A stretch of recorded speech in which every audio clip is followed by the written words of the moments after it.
Hello everybody. In this day and age of turbos on everything, where you can drive a Golf into your local tuner and just 5 minutes later come out 50 horsepower stronger, the ancient and time-honoured art of proper old-school engine building may seem as much a relic of the past as John Spartan in 1993's seminal action classic Demolition Man. But just like a man who's suddenly woken up in the future, desperate for a burger and a beer, if you know where to look, there are still people who can do this. And so my question today, is it worth it? To answer that, we have a very familiar car with a rather special engine.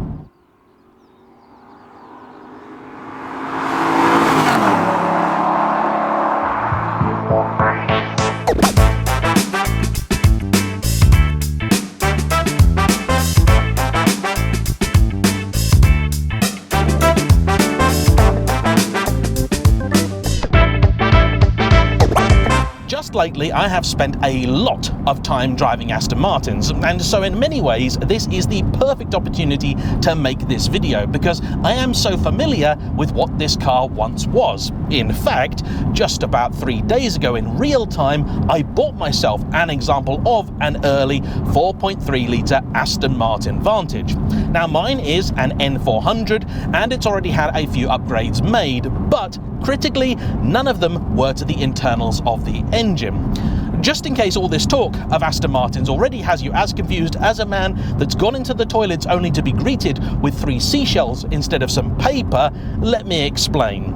This car came out in 2005. When it did, it had up front a 4.3 litre naturally aspirated V8 engine that on paper made 380 horsepower, which did make it a little pokier than the 911 of the day, the first generation 997, which in Carrera S guys made 350 horsepower, but because the Aston weighed a bit more, and just about everybody agreed their numbers may have been a tad optimistic, people said it just wasn't quick enough. It didn't help that the Aston was quite a bit more money than the Porsche.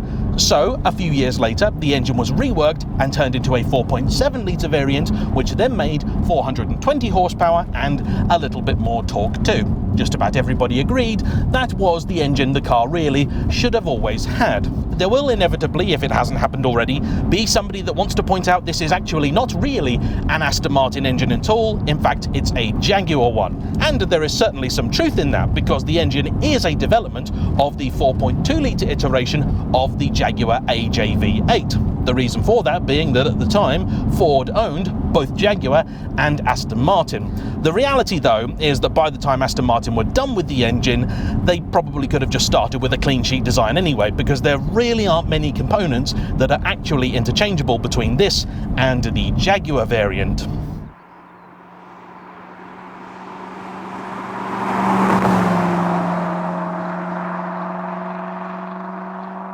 I suspect though there are plenty of people out there that would already consider any Aston Martin engine to be a fabulous thing that does not need any mucking around with. And to that I say, if you believe it, well then it is true. However, having had the luxury of experiencing engines from a great number of other brands, well, there is room for improvement. Though in isolation, this V8 and the V12s of the DB9 of the day, later the DBS and V12 Vantage, are great things. If you do a back-to-back comparison with an engine not just from the likes of, say, Italy, but also Germany, you will quickly find that it seems like Aston were playing things just a little bit too safe, and I'm fairly certain that has a lot to do with their parent company. I did read on the internet, which of course means that this is true, this engine was originally supposed to have a redline of 7,800 RPM. The production version, meanwhile, has one of about 7,200. This, I'm told, is part of the reason it doesn't quite make the power that it's supposed to. And the reason for this lower redline is, as part of Ford's durability testing, they ran one of these engines at maximum RPM for a week. Because that's what they do if they were going to test a new engine for a Fiesta or a Focus. But the fact is, performance car engines don't spend a week at max RPM. Race engines don't spend a week at max RPM, and if they did, they'd just be replaced. They're race car engines. And so it was detuned to the point it was a little bit safer and more durable. Time has shown us that, with a few exceptions early on that have now been solved, these engines, both the V8s and the V12s, have gone on to be very, very durable things. But if you compare them with the likes of, say, a BMW M3, a 911's flat 6, or heaven forbid, an Audi's V10, and to say nothing of a Ferrari or Lamborghini 12, they're just lacking a little bit of spice. They're very, very good, but great, they're not. This is one of the reasons I was never particularly bothered about my DBS being a manual, because when you get the manual, you begin to realise all of the many flaws in the engine. It just doesn't rev up particularly quickly. It feels like it has a flywheel made of plutonium and cast iron. This is then to say nothing of the horrid clutches, which in just about all modern-day manual Astons are, well, somewhat uncooperative. This, as it happens, is just about the best I've ever experienced, but as you've probably already gathered, this is far, far from a standard car. Its owner Duncan bought it back in 2012 as a treat to himself after having done a particularly big job. And the fact it's here 12 years later shows you he is very much in love with it. But in order to keep it feeling fresh, over the years he's done a few things to it. This includes the wrap you can see, which was thrown on after a European trip when the car acquired a few battle scars, and rather than repainting the meteorite black paintwork underneath, he decided to put the wrap on and then make his mind up later exactly what he wanted to do. He's grown rather attached to it, and it has stayed attached to the car. In fairness, you can now see in quite a few places where it's kind of past its sell-by date, but he was told initially it was only really good for about 3 or 4 years anyway. And I wager it's probably done quite a bit in terms of protecting the paintwork underneath. A shame then that, like all VH platform Aston Martins, a lot of the paintwork is beginning to bubble, and so it's going to need to be repainted regardless. The suspension setup has been replaced with the passive Bilsteins, as you'd have found on the later V8 Vantage S. The car is also wearing a set of the 20-inch forged alloys, as I have on my DBS. And that actually answers a question, because I did look at them the other day thinking, I don't like them on the DBS, but I wonder how they'd look on the Vantage. And the answer is, I think, pretty good. The brakes have been uprated and improved, but generally speaking, all of the modifications until about 2 years ago were fairly common things that you see on the vast majority of these.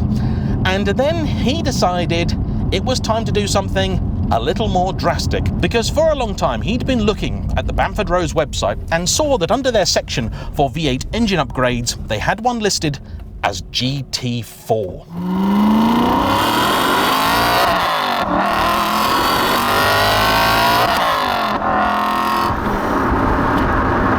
So what's that then? Well, this is real, proper, old school work.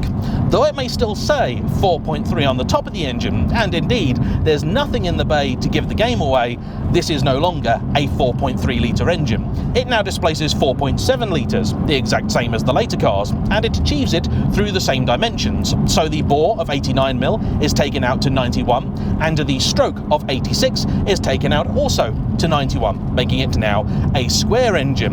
The pistons are replaced with forged ones of the correct size. The conrods are also forged. The valve train is uprated. New, larger valves are installed. And most impressively, quite a bit of metal is taken off the head with the aim of increasing the compression ratio.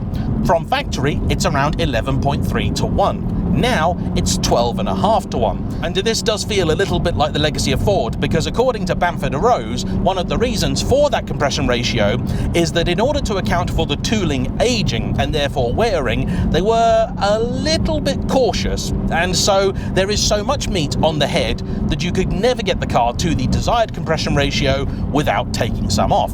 And all of these components are naturally balanced to far tighter tolerances than the factory ever achieved. So what does that feel like? Let's find out.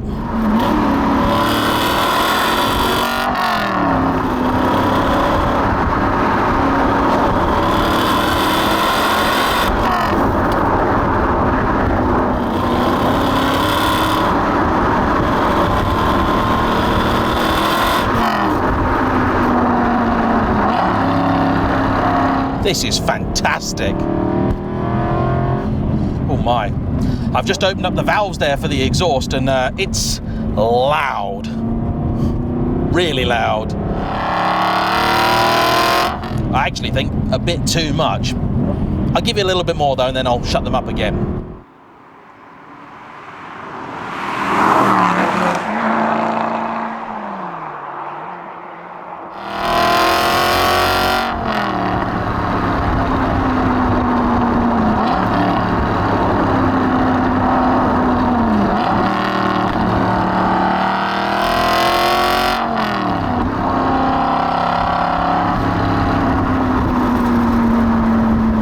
Because we don't live in the idealistic world of the San Angeles of the 2030s and crime is still a thing, if you're going to buy any car, before you do, you want to perform a CarVertical search, which in just 60 seconds will tell you if any potential ne'er-do-wells that deserve sending to the cryopenitentiary have done something naughty with your car, including tampering with the mileage, crashing it, or using it as a taxi, though I think we can agree that's not really a crime worth 70 years of incarceration, and of course a whole bunch of other handy stuff too. All you need is a VIN or registration number, and with my discount code JAYEMM you'll get 20% off too. Now back to the action.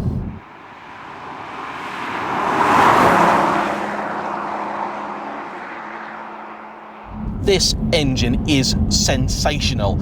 In my life, I have had the fortunate opportunity to drive on a few occasions a car where someone has done this sort of thing. They've gone through all the components, balanced them perfectly, lightened them where possible. And though on paper the gains aren't always the biggest, in terms of feel, if you love the art of driving, this is something you really notice. You see, you take a turbocharged car and you remap it, yes, you'll make more power, but you don't change the character of an engine. Here, it really does feel like someone has spent a lot of money up there. Because they have. And this is the bit where you're likely about to all go, "Oh, enhance your calm, James Martin. That's a lovely idea, but a bit rich for me." This engine is currently claimed to make about 480 horsepower, and I believe it. The cost of this work though, 100 horses more over standard, about £21,000, which wasn't actually the total for the build that Duncan received. At the same time, you also had the subframe refurbished. It's steel, it's old, it's becoming an issue on these. It's the sort of thing you want to tend to before it becomes a big problem. And so the final tally for all the works completed, there was some other stuff too, was £28,000. That's a serious commitment. And for just about any ordinary person, I would say that if you have one of these and you want a little bit more, well, just go and buy a 4.7, please, or a V12 Vantage if you must. You're gonna get basically the same amount of performance. This now, the power to weight ratio, it's probably vaguely in line with an early V12 Vantage. They're pokier, but they're also heavier. But Duncan took a refreshingly different approach. He said, I like this car. No, I love this car. I want to continue enjoying it, and so, yes, I'm going to spend an amount on it that I appreciate isn't really worth it. There's lots of stuff that Bamford Rose do fairly regularly. This car has, for example, their sports manifolds and sports cats. They're an essential part of getting the power out of the thing, and you can do that on any V8 Vantage. Costs about £4,000, but is definitely worth it. However, he thought, you know what, I want something really properly special, and there's only one way you're going to get it. That's by doing the GT4 conversion. It took about 7 months all in. As you can imagine, it's a pretty involved process. But the results, well, he says that he doesn't really like to drive this car that hard, that often.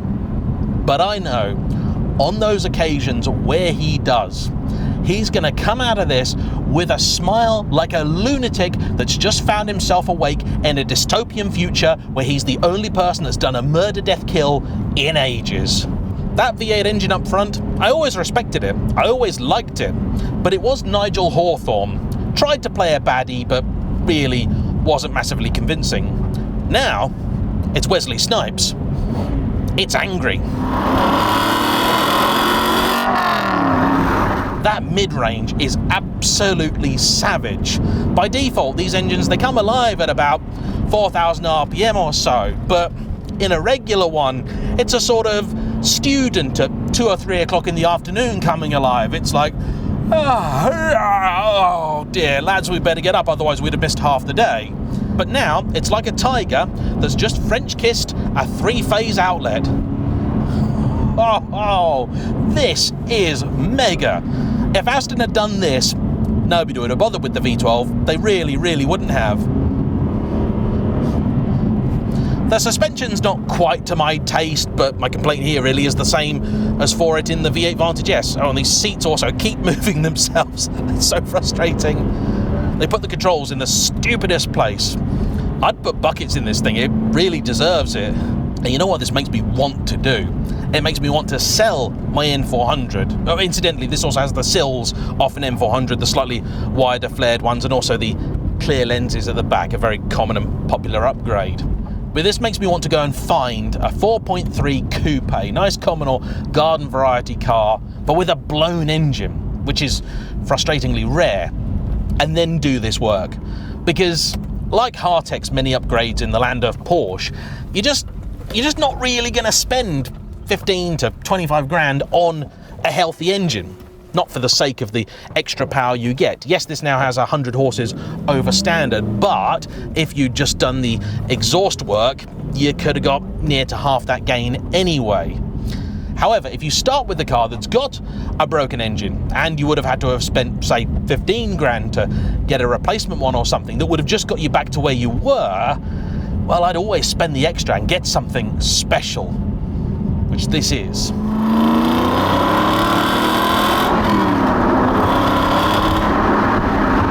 When I first saw Duncan's email come through, and it said, "James, do you want to drive my modified Vantage?" My first thought was, no, not really. I've driven loads of the things, and I suspect my audience is probably getting a little bit tired. You see, I do believe it is possible to have too much of a good thing, like truffles or Taco Bell. However, when he said that he'd had this engine work done, I knew I had to drive it. My initial thoughts were that maybe it was going to be a tad underwhelming. When you're changing gear, you can still feel there's a bit of mass in there. It's not the quickest to drop the revs or increase them. Rev matching is a little easier than it once was, but it's not a revelation. That in-gear performance, though, that is. And so, yeah, if you find yourself in the fortunate or perhaps unfortunate position where you've got the budget or the need for some serious engine work to your Aston Martin, before you just go and swap it for a V12, think about one of these. If you wanted to go really, really hardcore, they even do a twin throttle upgrade and some other goodies that would take power to about 525 horses. That's a lot. This one, though, is still cosmetically as original, and it's very, very tractable. At low RPM, it's still docile, it's still tractable. I mean, we're doing, what, 1,500 RPM now because we're behind a lorry who's behind a cyclist, and the car's got quite a bit of pickup. It does the job. And yeah, you spend this amount of money on an engine, it should really leave you feeling like you want to use words that'll get you fined a few credits. And this does. Anyway, I want to say a big thank you to Duncan for bringing it out, and as ever, to you for watching. Don't forget to hit the like button, comment down below, and subscribe if you haven't already. I'll see you for the next one. Bye-bye.